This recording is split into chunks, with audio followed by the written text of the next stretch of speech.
Good evening, everybody. We'll start. Good evening, madam. Good evening. We'll start our lesson today. Yesterday, we discussed about Merton's theory on deviance, and there we discussed the Merton's theory and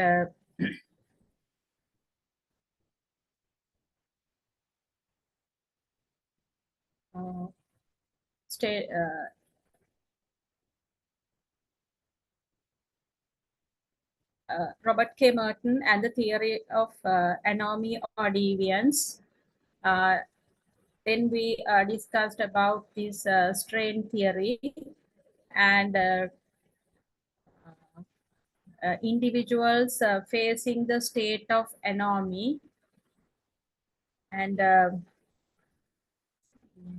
like conformity, innovation, ritualism, retreatism, rebellion, and then we discussed the comments in favor of the theory of Merton, then comments against Merton theory.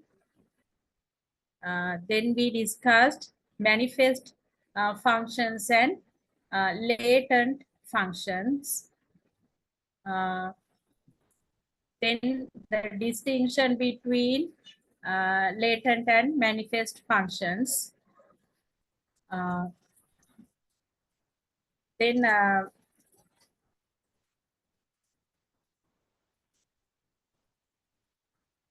the link between latent and manifest functions.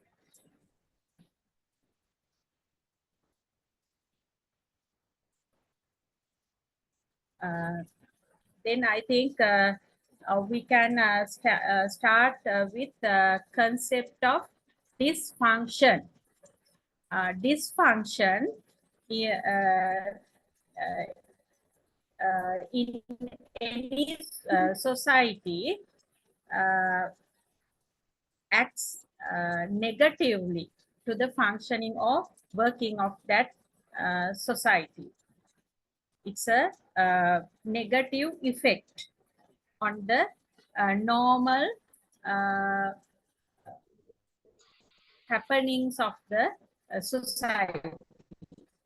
So the difference between function and dysfunction can be understood through Merton's functional analysis.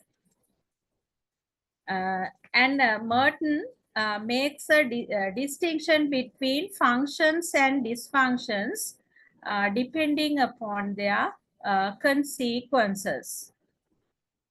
The situations where this happen. So according to him, consequences that interfere with the system and its values are called dysfunctions. Dysfunctions are the activities or consequences that are against the system and its values. And so dysfunctions are consequences that lead to instability and ultimately the change in the system of the society. On the other, the functions bring harmony and adjustment in the system. They allow harmony and adjustment in the system, while dysfunction lead the system towards disintegration or maladjustment.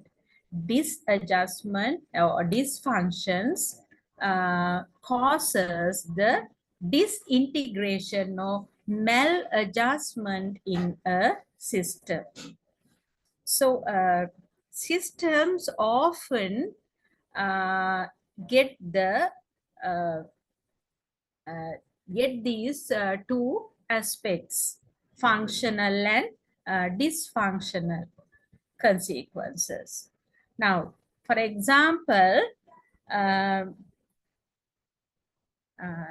divorce of a couple has a dysfunctional consequence of interfering with the material needs of the members of the couple's family. When they get divorced, now when they are together, both of them uh, do their share to earn the family needs.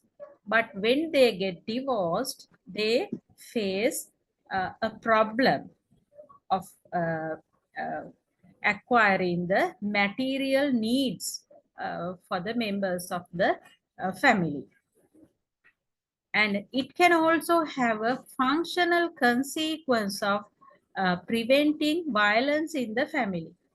Now, it's a good point on another way. Now, normally they get divorced because of a problem or violence or disagreement between them.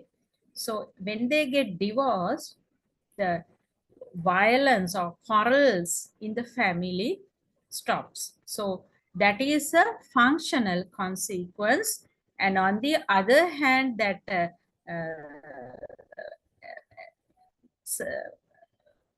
material needs is a dysfunctional consequence. I think you can understand this. Latent dysfunctions. Now, we have discussed about earlier latent functions. Now here, latent dysfunctions we have. So what are they? Now, they are the dysfunction that tend to undermine or weaken institutions or block manifest functions. So these latent dysfunctions tend to undermine the institutions or block their manifest functions or weaken the institution. Also, such functions, such latent functions are called latent dysfunctions. I think you don't misunderstand this. Latent dysfunctions can be known as latent functions which undermine or weaken a institution or block manifest functions. So like this example, the manifest function of the government drug regulation regime is to protect consumers against injurious substances. The drug regulation regime or in Sri Lanka, the Narcotic Bureau, their manifest function is to protect the consumers or the drug addicts from these harmful substances, harmful drugs. However, its latent function may have a negative consequence of delaying introduction of new life-saving drugs. Now, the latent function can delay the introduction of new life-saving drugs. Now, they prevent the use of every harmful drug. So, in those things, there can be life-saving drugs uh, which are essential for making like Ayurvedic drugs, for example. Now we in the in our Sri Lankan consequences also, we came across this kind of thing, right? There are some drugs or plants which are, if it can be a drug in one way, and on the other hand it is a substance that is used for making medicine. So this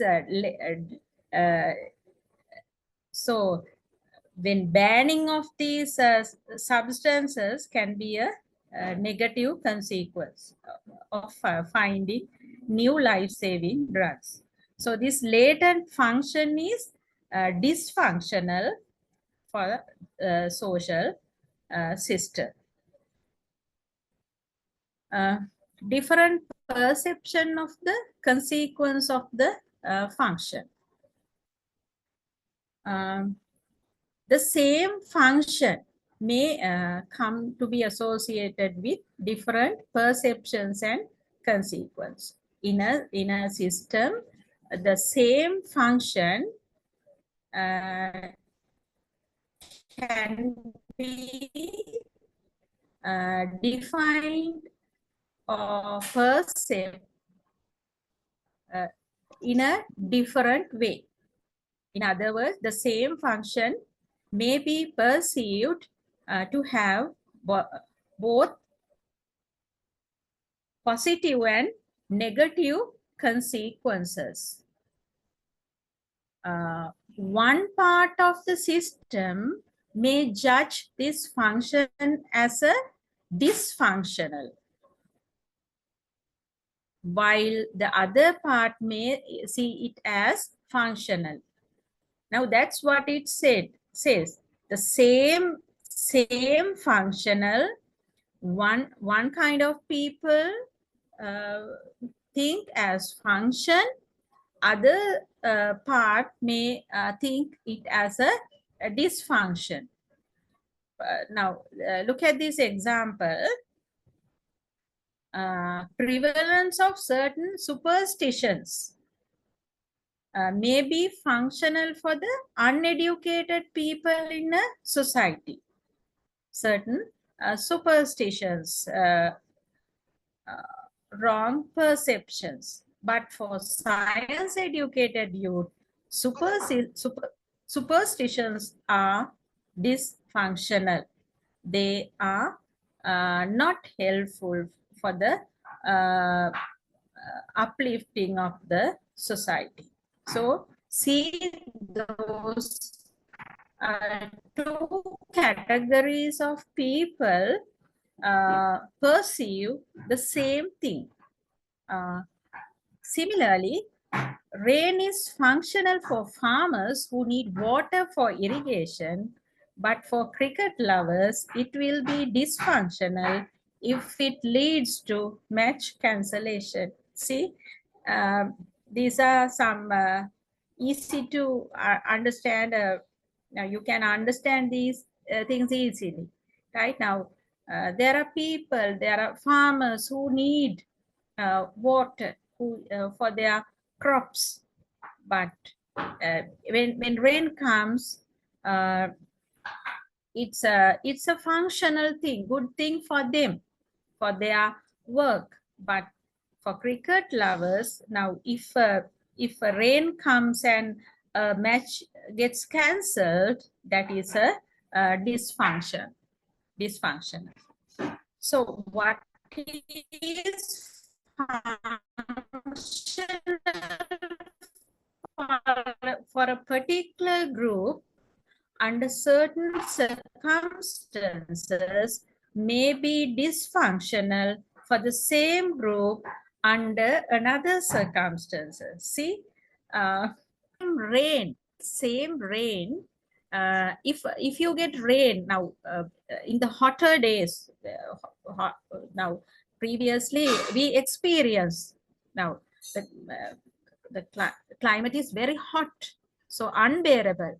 At that time, getting rain is functional for us, but the same rain comes without stopping for, I mean to say, 3 or 4 days continuously. That is a dysfunctional. Now, look at this example. About 100 years ago, child marriage was a functional practice in many parts of India.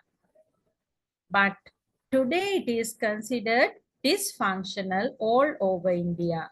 And government has also passed a law against it. From time to time, there are value changes. The one which was considered as a functional may be regarded as a dysfunctional over the time. I think you can understand this. Then we look at reference group theory. Herbert Hyman put forward this concept of reference group in his book Archives of Psychology in 1942. Herbert Hyman. The name of the book was Archives of Psychology, and the concept is reference group. And this refers to a group against which an individual evaluates his own situation or conduct. R.K. Merton developed this concept into a theory known as reference group theory. So the reference group, the term or the concept reference group was put forward by Herbert Hyman, and R.K. Merton developed it as a concept. This theory. This theory is extensively, widely used to analyze individual and group behavior. And to study social mobility of individuals and groups. Reference group.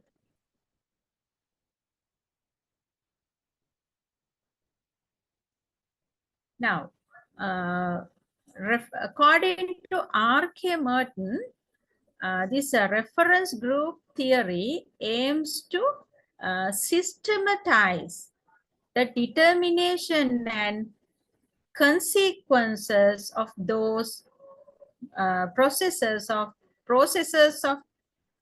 evaluation and self-appraisal, in which the individual takes the values or standards of other individuals and groups as a comparative frame of reference.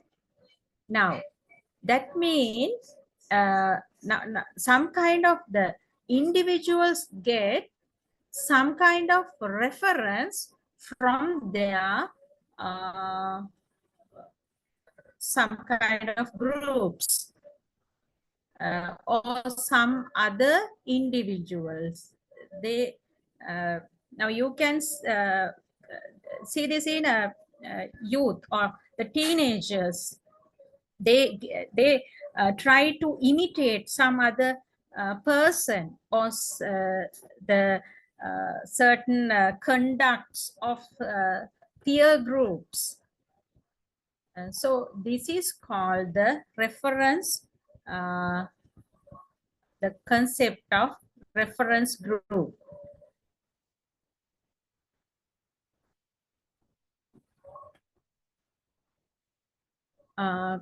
According to Sharif and Sharif, reference groups are those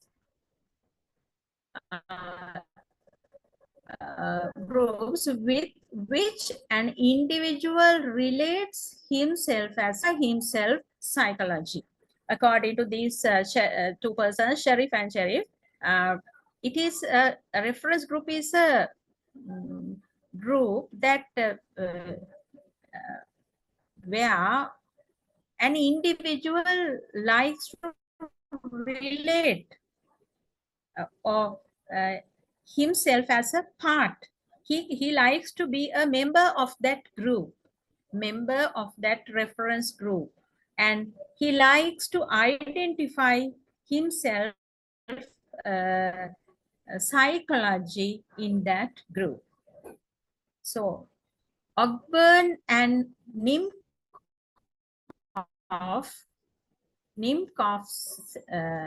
say groups which serve as points of comparison are known as reference groups. Groups which serve as points of comparison. Where they compare each other, where the individuals compare each other, are known as reference groups. So,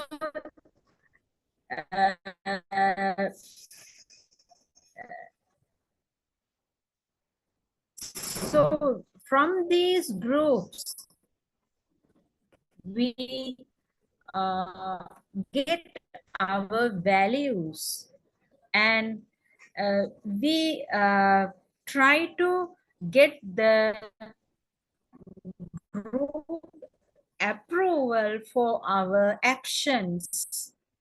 Now, our peer groups are kind of a reference group with our peers or with our colleagues.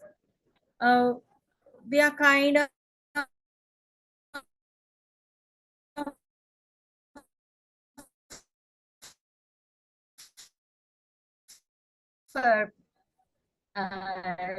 making our values.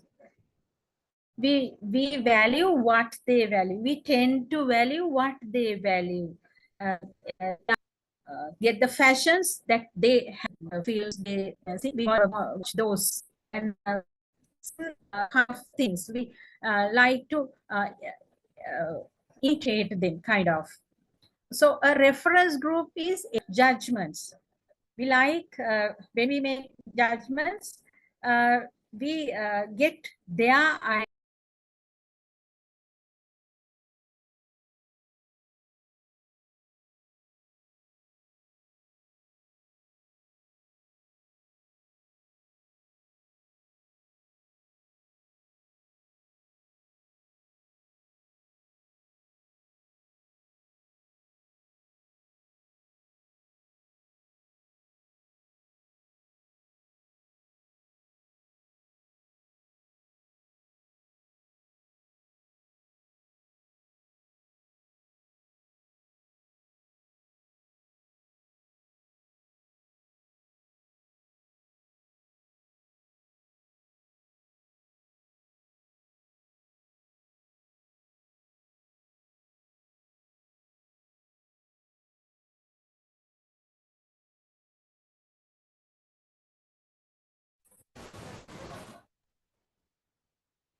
So according to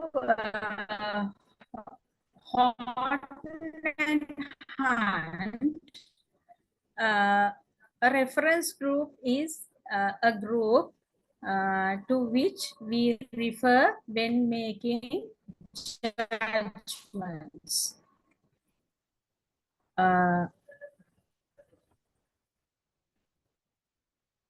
Or groups which are important as models for one's ideas and conduct norms can be called as reference groups. So this sheriff and sheriff Hunt has these kind of ideas.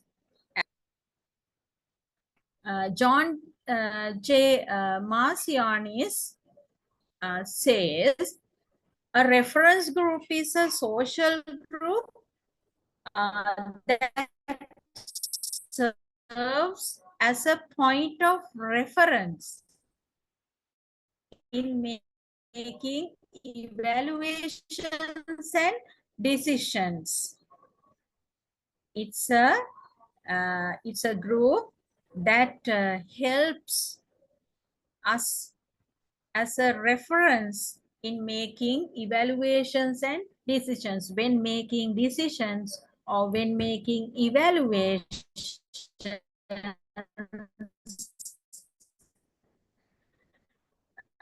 we get their ideas, the group's ideas as a reference. So for a doctor, the most important reference group consists of fellow physicians. I think you can understand by this example very clearly. Now you may also have these kind of reference groups where we references or taking decisions or do evaluations. So a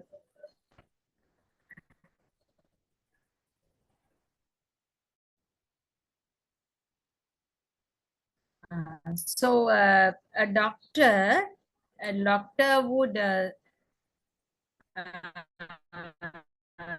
seek the answer to these questions like consultation fee, how frequently doctors go for training after leaving, incompetency of a fellow practitioner, like that. So according to John J. Marcianis, the reference group is like this. Uh,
so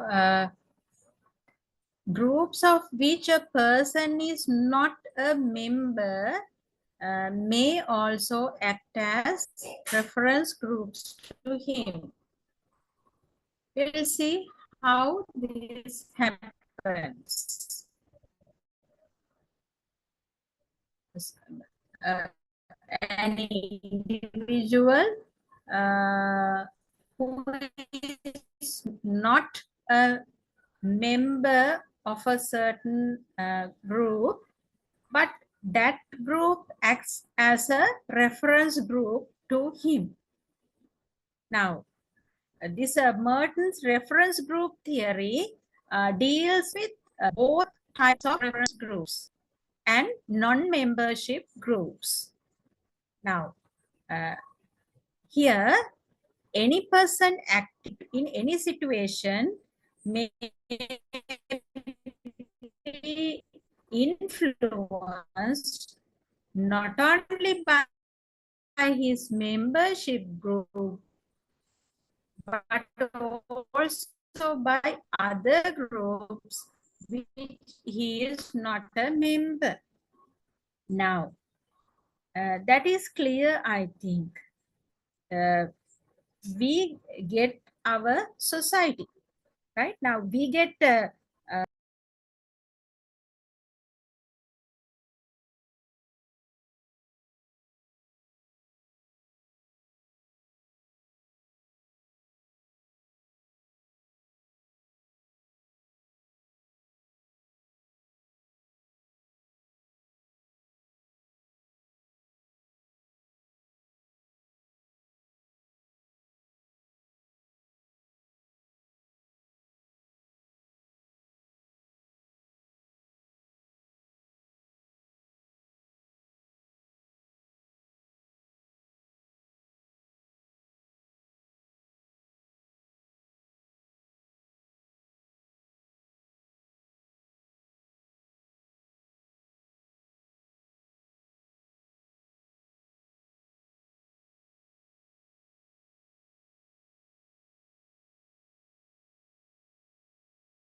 very sorry for the disturbance.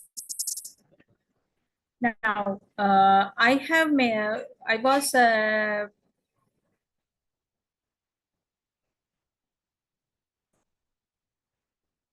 was telling you that we are influenced by non-membership groups also, and though we don't have any direct interaction with them.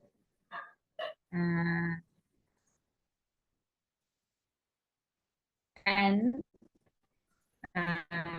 but in reality, these non-membership groups cannot exist as reference groups.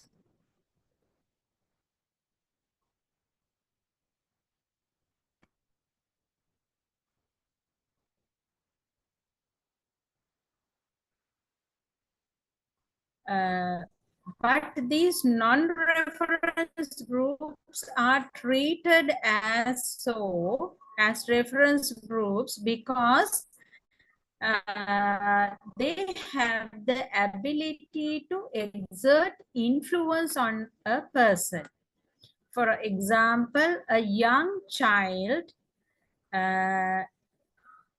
his family is a group, and he is interested in gauging the reactions of everyone in the family with whom he has contacts. But when he grow up, the child selects groups of his interests where approval or disapproval he especially desires. So he become those groups become reference groups for him. So this our modern society is very complex, and it's also heterogeneous, very different. So in this society, which has high physical and occupational mobility, distinct from non-membership group. A person may be a member of one group, but he would prefer to be uh, a member of another group. So this distinction between membership groups and reference groups is less common, and even may not be existent in small folk societies, not in complex societies. So let's see the impact of multiple reference groups. So according to Merton, for a person, reference groups may not be necessarily be one, or he can have two or many reference groups. So it is normal for a person to orient himself to more than one reference group at a time. So he can have many groups at a time where he is a member. And in the case of non-membership groups, for example, fellow students constitute a natural membership reference group for a medical student, but the medical student may also have another non-member reference group of practicing physicians whose ranks he hopes to join eventually. He can have one natural membership reference group, and there can be another non-membership reference group higher with higher rank. It is not necessary for individuals to orient themselves to the values and standards of only one particular.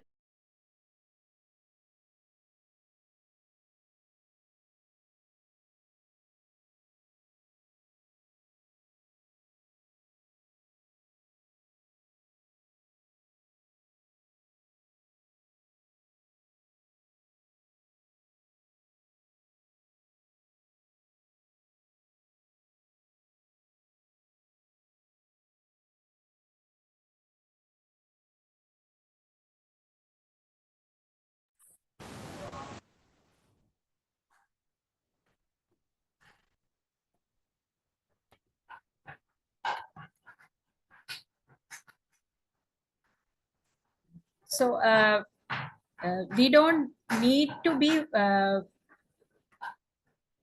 in one particular group and take only the values and standards of only one group. The reason for this is the individuals come into contacts with various groups in different sectors of life. We come across many groups, and we may prefer to mold our behavior according to the values and standards of more than one group. I think this is not difficult to understand. Now, we also have many groups, many reference groups, many right now, like our WhatsApp groups also. Now, we have our class, the school friends, and in the working place friends, sometimes university friends.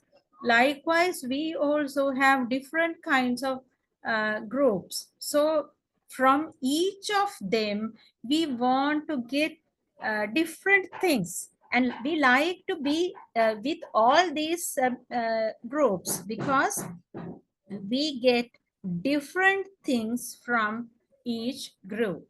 So, uh,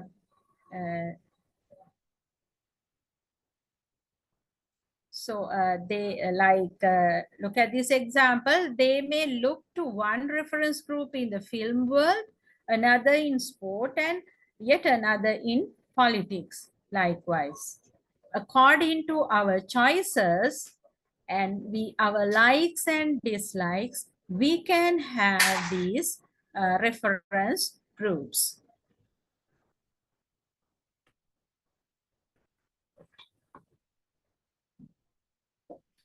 The importance of reference groups in socialization. So this concept of reference group plays an important role in one's evaluation of himself in the context of socialization and conformity. It is helpful in his socialization. So it has a strong influence. The socialization and conformity is strongly influenced by the reference groups of an individual. Now look at this example. Self-evaluation of a student with B grade mark would not be same when he analyzes his performance with two reference groups. One with the students with A grade marks and the other one with C grade mark, right? The self-evaluation he gets from different reference group is different. For socialization and conformity, people are as strong influenced by the norms and values of the non-membership reference groups as by those of the membership reference groups. And for this socialization and conformity, individuals get the influence from the both groups, non-reference, non-membership reference groups and membership reference groups. Then we'll see what is anticipatory socialization. And this concept was presented by Merton. It deals with consequences of conforming to the norms of a non-membership group, that is out group.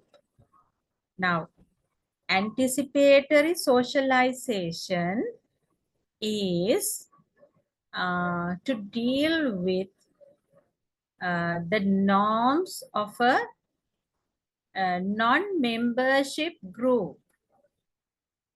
The membership group is referred to as the in-group.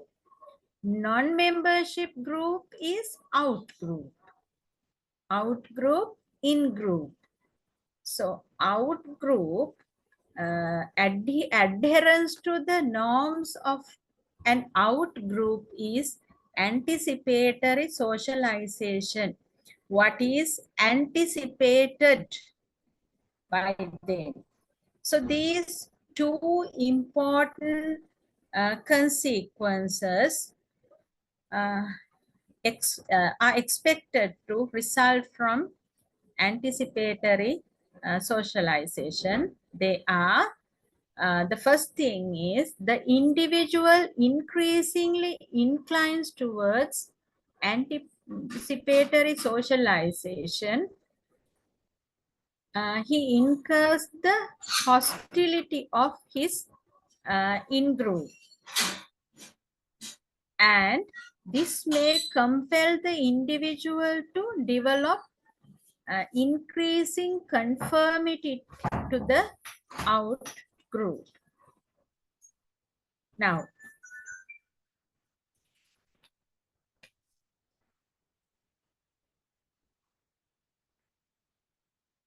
so this leads to the out group turning into the in group for the individual.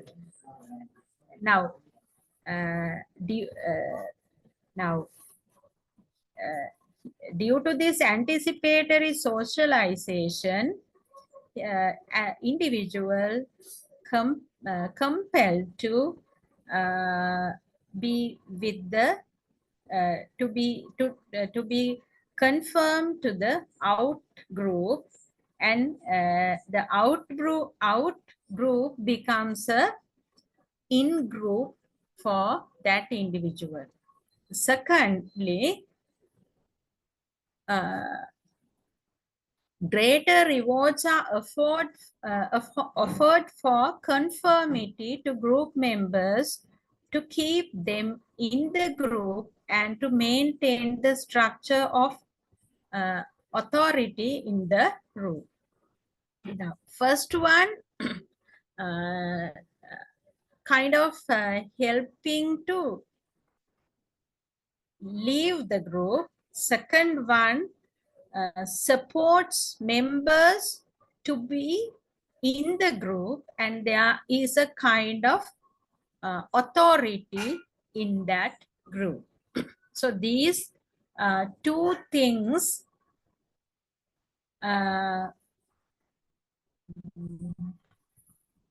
can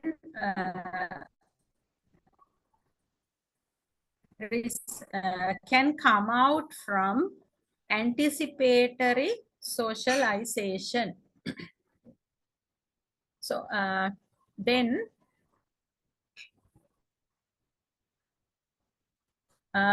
relative deprivation and reference group behavior. According to Merton, this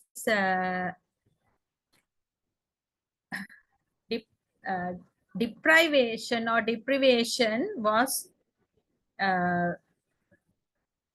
Merton was influenced by Samuel A. Stauffer's research study. So this Stauffer has studied the behavior pattern of American soldiers, and he has revealed that the deprivation feelings were less related to the actual degree of hardship they experienced than to the living standards of the group to which they compared themselves. So that Stauffer's study has revealed that these deprivation feelings are less related to the actual degree of hardships. This Merton and Alice S. Kate also provided a systematic functionalist formulation for the concept of reference group in their classic contribution to the theory of reference group behavior.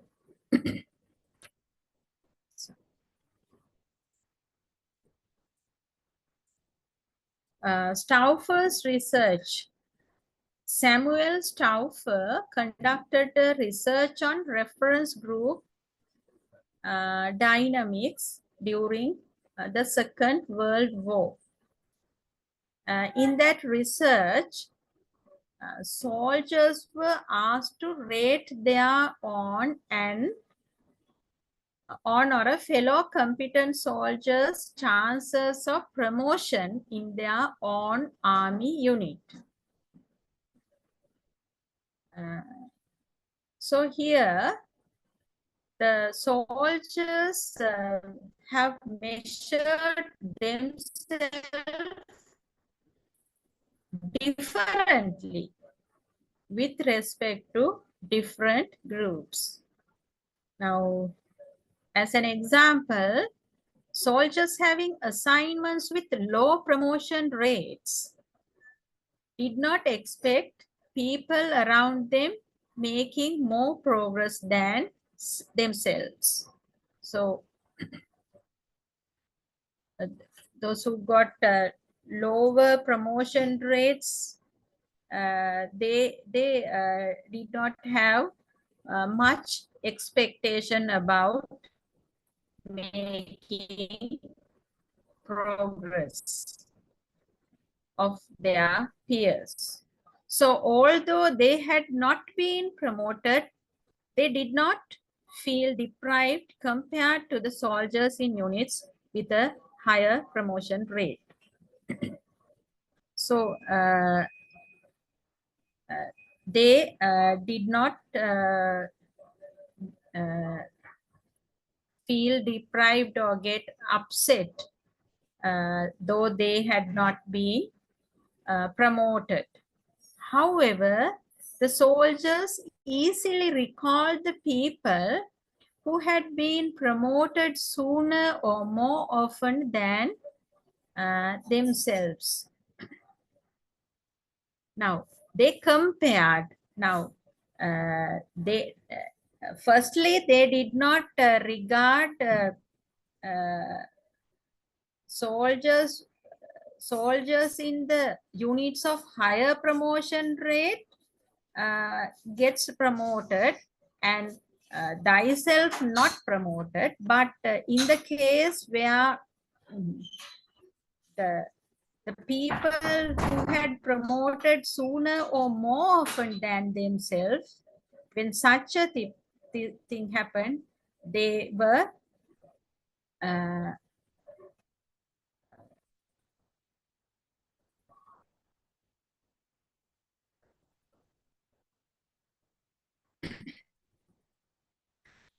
deprived by that. So while comparing themselves with these, when the soldiers who had been promoted were likely to feel shortchanged or even deprived. So when they try to compare with others or these early promotees, they were deprived or they changed their way of behavior. So this, according to Stauffer's research, people neither make judgments about themselves in isolation, nor do they compare themselves with just anyone. So this is important. Individuals don't make judgment about themselves in isolation. It's not an isolated work. They don't take judgment merely, or they do not compare themselves with just anyone.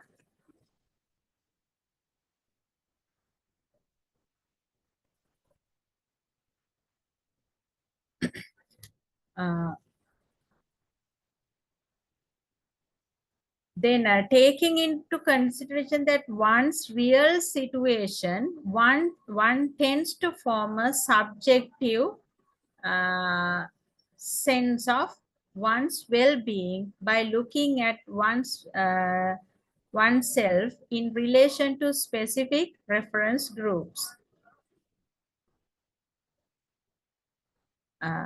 Right now, just by looking at the relationship of one person to a specific reference group, they try to think that he is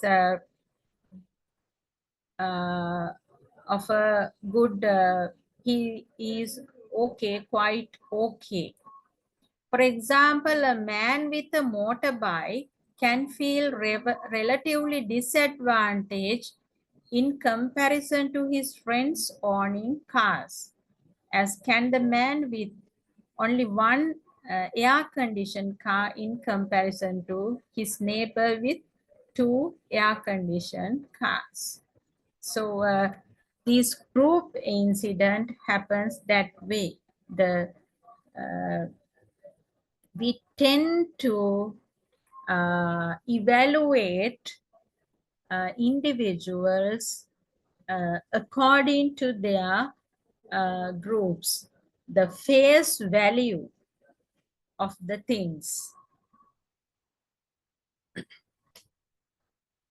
Conditions under which a group functions as a reference group for a particular group. H.M. Johnson has mentioned the following 4 conditions under which a group can become a reference group. First one is striving for admission.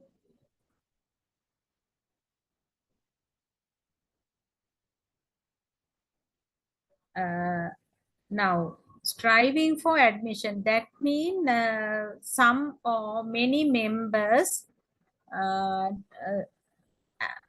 aspire for making, taking membership in that preference. Ambitious upper middle class people always want to join the ranks of upper class people, like to be a member in that reference group. So in getting the approval of the upper class people, they may show their dislike and prejudiced behavior against low ranking groups. This is the important, somewhat interesting point. Now, in the middle class people, they want to be a member of the upper class group. And if they get a membership there or get the approval, they look disgracefully against low-ranking people, low-ranking groups. They have a dislike of the low-ranking groups. Second one is attempts at emulation. Attempts at emulation. When the members of a particular group struggle to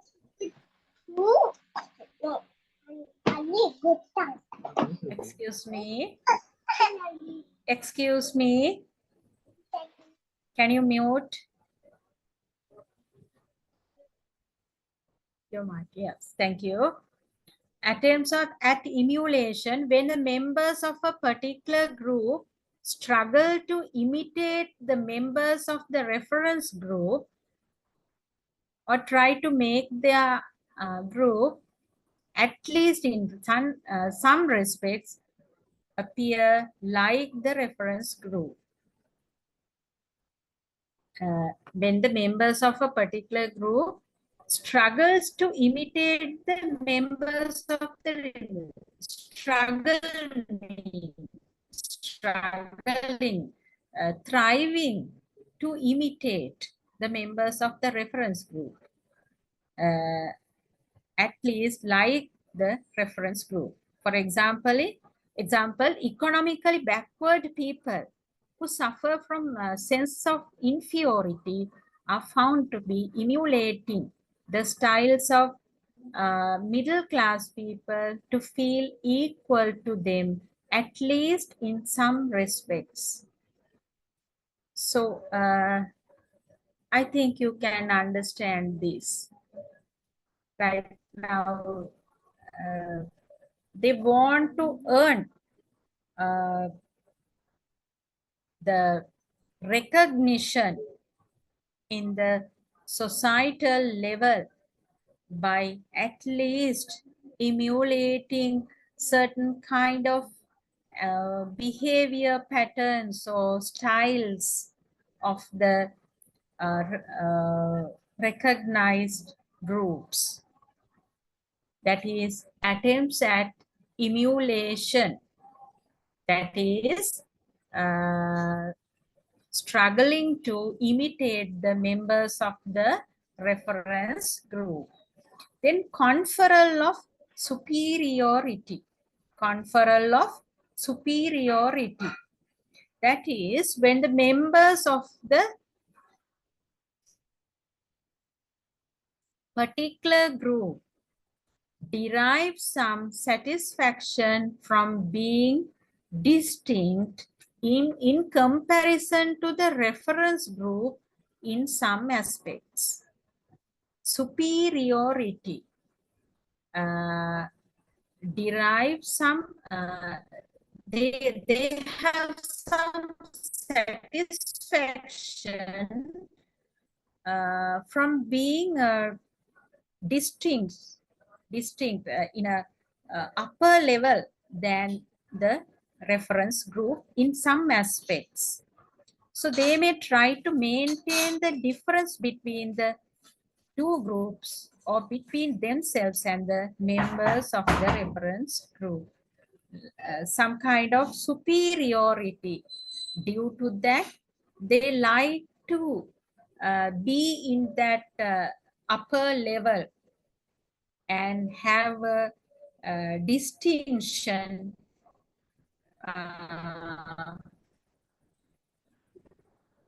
from others.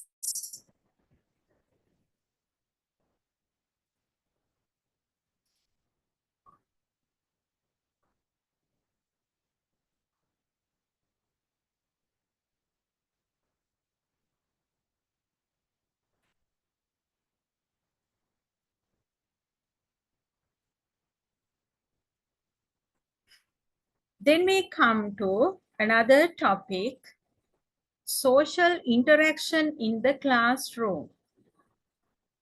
Now, as we all know, a classroom is a place where a group of children of same age group study. It has students or children of the same age group. So each classroom has a society, its own societal pattern. So children sit close to each other and work in association with each other and learn a set of values in the classroom. And they develop their attitudes and skills in various fields. Some children will become very good at sports, and some in studies, and some others in co-curricular activities. So in the classroom, a lot of social and psychological training take place. and children learn from their teachers new facts and apply them to their actual lives. And the classroom is not only a basic social unit of the school, but also a basic structural unit in the school. Social unit and a basic structural unit. And a classroom is just a collection of different children from different families and backgrounds. So a classroom can have different children, children of different intelligent levels, children who come from different socio-economic backgrounds and different families. And they belong to different socio-economic backgrounds. And but these children get along with others and the classroom. So soon this collect and we feeling develops in the set as a set of uh, in a set of individuals. We feeling a collection. So as children become close to each other, gradually they feeling, we feeling, they feeling, which existed initially or at the beginning of the class changes into a we. First they had they, other feeling, now they have we feeling, we, a collection, togetherness, closeness. So this group homogeneity, homogeneous, same likes and dislikes, uh, same kind of levels, achieving levels sometimes.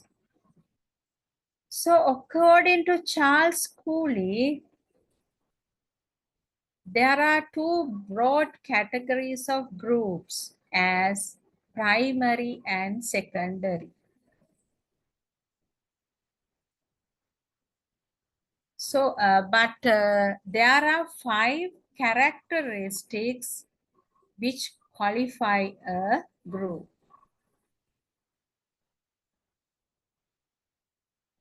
Let's see what they are. A group is a plurality of persons.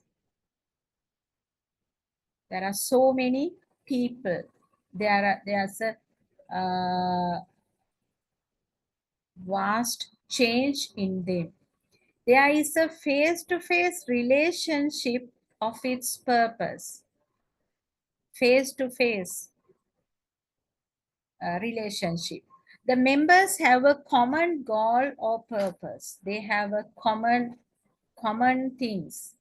Members subscribe to a set of norms in a classroom. For example, they have to adhere to a certain set of norms. Members are differentiated into a structure. Though they come from different family backgrounds, they are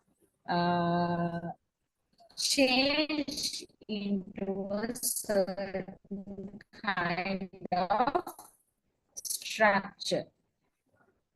Now, let's see a plurality of persons.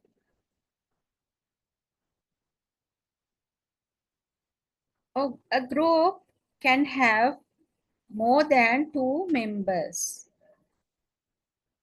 Now, if we have 2 members, A and B, they form a dyad. 2. The combination would be A to B and B to A. In a triad where we have 3 members, A, B, and C, Their combinations are A to B, A to C, B to A, B to C, C to A, and C to B. Therefore, we understand that a group has a plurality of persons who interact with each other as in a classroom. They form different interactions like this. A second one is face-to-face relationship among members. This property of group is also found in a classroom. Children meet each other face to face. They have daily interaction with each other in studying and playing together. Face to face interaction or relationship among members. Third one, members have a common goal or purpose. These children in a classroom, because they study together, they have a common purpose or common goal. They learn together and play together. And at the end of the session, they all want to get promoted to the next class. And that is their common goal and of the members of the all group mates. Next one, the fourth one is members subscribe to a set of norms. A norm is a standard of behavior. Now, so these members make a certain type of behavior which can be accepted in a group. Certain dress code can be accepted in a group, and each member conform to this norm. If norms are not followed, punishment is awarded to the person. Next one, fifth one is members are differentiated into a structure. The members of the group are surely part of the group, but they all have their different roles to play. They have different roles. So teacher take up the role of leaders in the group while students follow the orders or instructions of the leader. Differentiated. So classroom is a small social system where all students form a part of this social structure, and they participate in all activities selected by the teacher. And they engage in different number of activities in the classroom, and they get the chance to communicate with each other. And the activities that teacher has selected help students to cooperate with each other. And these activities help to form close groups, like when teacher gives them group work or pair groups, they get a special chance to be with others. So they can talk with each other very closely. They can exchange their ideas. Uh, so they can do the activity given cooperatively. They can divide the activities given according to their preference. They get the chance to present, express ideas, new ideas come out. They learn so many things from their peers. Like, so in each classroom, one observes two sets of roles, Morse and control. They have two sets of rules. So Morse are defined as the codes which are a homogeneous set of values which may be implicit or explicit. Children come to school from different social backgrounds which are clearly depicted in their initial behavior. Now, when they come to the class, they have their own set of behaviors, initial behaviors. Then they get adapted to the normal classroom behavior. So it takes time for children to start following these modes. And they learn how to wish teachers, how to ask permission to enter or leave the class, like that. Classroom language, they learn. Classroom culture, they learn. And it's the teacher's role in the class is of vital importance. Teacher should be a kind of moral guide for student.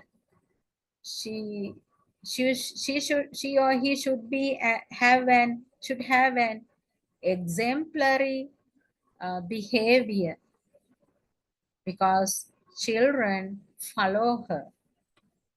So children gradually follow the established modes set in the class. There are cases of indiscipline like stealing or other things which are discussed and dealt with by the teacher. Teacher deals if this kind of unaccepted behavior occurs in individuals. So teacher has to be very careful in handling these things. The result of these discussions leads to the establishment of modes which are followed by the group. Then they get the idea that this kind of stealing and other bad behaviors are not good, not accepted. So they establish modes and they follow. So such things lead to the reduction in the recurrence of unwelcome activities. Now, due to that, the group adhere to the accepted these so soon the group becomes cohesive. Uh,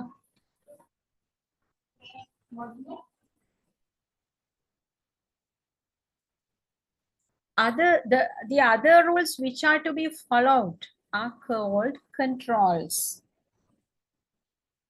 Controls are the processes or instructions that force conformity. These are the instructions or rules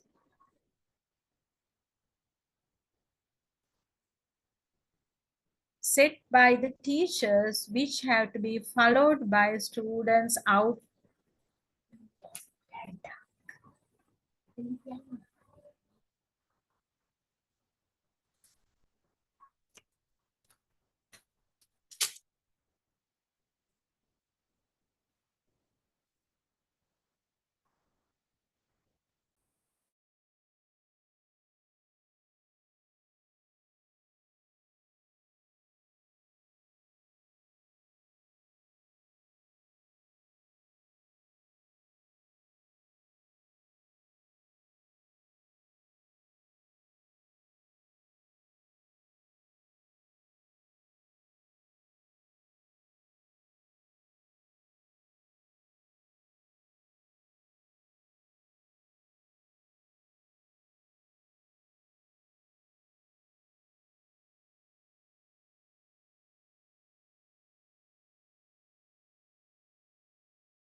These controls are the instructions or rules set by the teachers which have to be followed by students. Controls. There are rules and regulations in the classroom. These include the instructions related to coming to school at the right time, eating at lunchtime, eating lunch only during the lunch break, and not allowing any mischief during teachers' sessions. And this is the duty and authority of teacher to control the class and ensure discipline.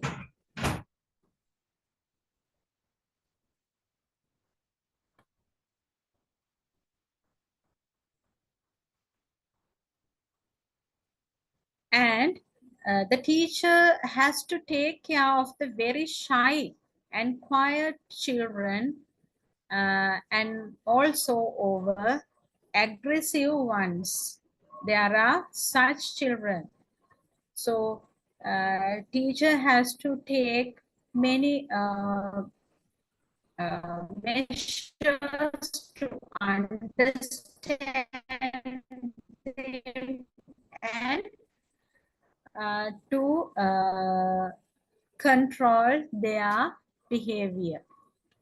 The common experiences which the children get in the classroom lead to the closeness and more experiences, learning experiences occur in the classroom will help the children to get closer relationship with members. So it's teachers' duty to prepare the learning teaching process in a useful and interesting manner. Now, John Dewey has reinforced the same saying like this: to have the same idea about things which others have, to be like-minded with them, and thus to be really members of a group, is therefore to attach the same meanings to the things and to acts which others attach. If you want to have the same idea with about other thing, about anything which others have, or to be same with them, we have to attach to the same meanings and acts according to the similar manner. Otherwise, there is no common thing, no common understanding, or no community life. But if shared activity, each person refers to what he is doing and to what the others doing, and vice versa. So the learning experiences one gets in a classroom are to be planned very well in order to achieve all these targets. And there is an understanding set up between the uh, different contributions and common understanding control the actions of each.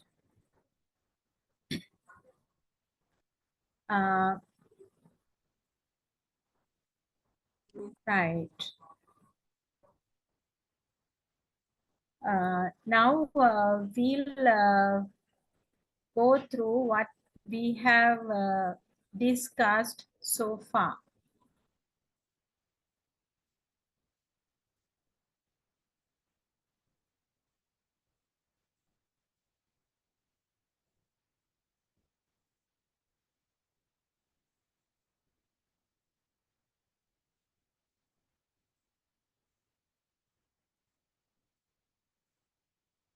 Uh, First, we came up with a reference group theory.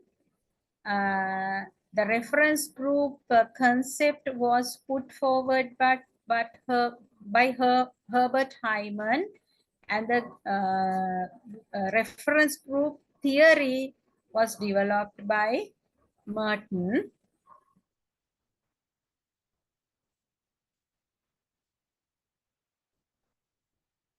Then we discussed the meaning of the concept of reference group.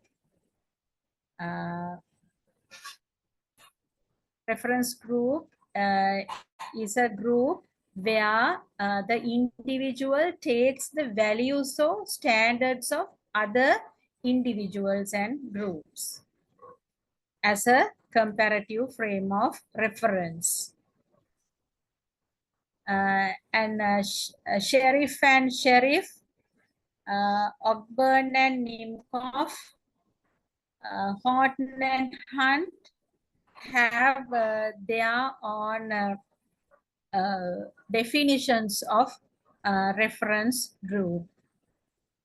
And according Jonas Marcion is also uh,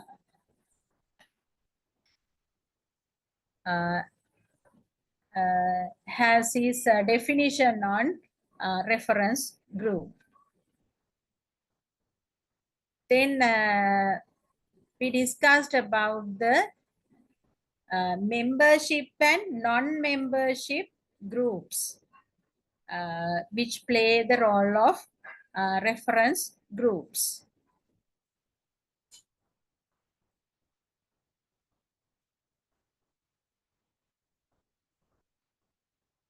Then we discussed impact of multiple reference groups.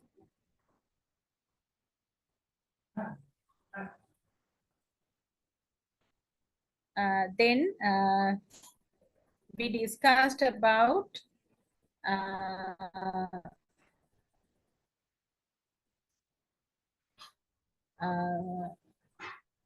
importance of reference group in socialization.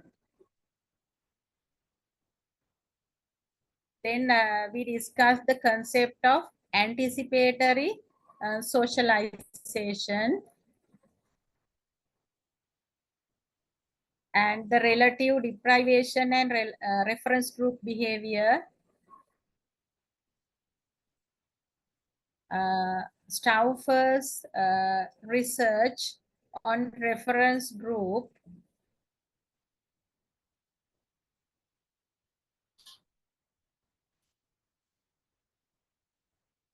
Then a condition under which a group function as a reference group. The conditions are attempts at emulation, conferral of superiority, striving for admission, then attempts at emulation, conferral of superiority. They are the things. Then we discussed about social interaction in the classroom and the characteristics of a group. Group is a plurality of persons. There is face-to-face relationship for its purpose, and the members have a common goal or purpose. Members subscribe to a set of norms. Members are differentiated into a structure.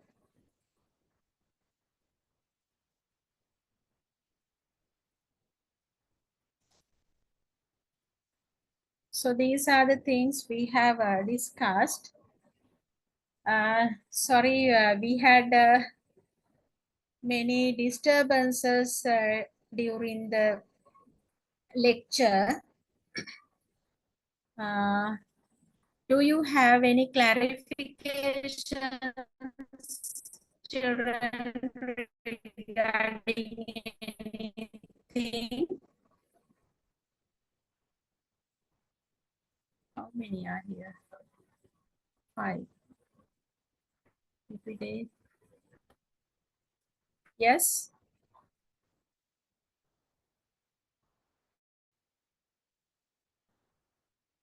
What do you think of today's session? Is there anything you want to ask about this?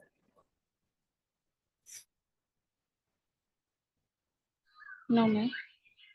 Yeah, yes. Yes.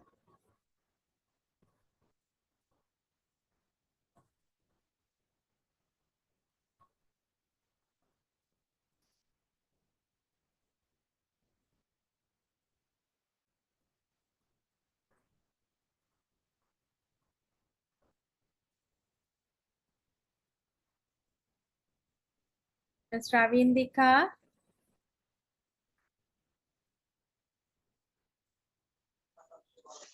Yes, madam. Yes. Do you need anything to ask about today's lesson? No, ma'am. All are clear. Clear. Right. Fasmina, how about you? Fasmina Yes, madam. Ansar? Yes, madam. All are clear. Thank you, madam. Okay, come. Right. Then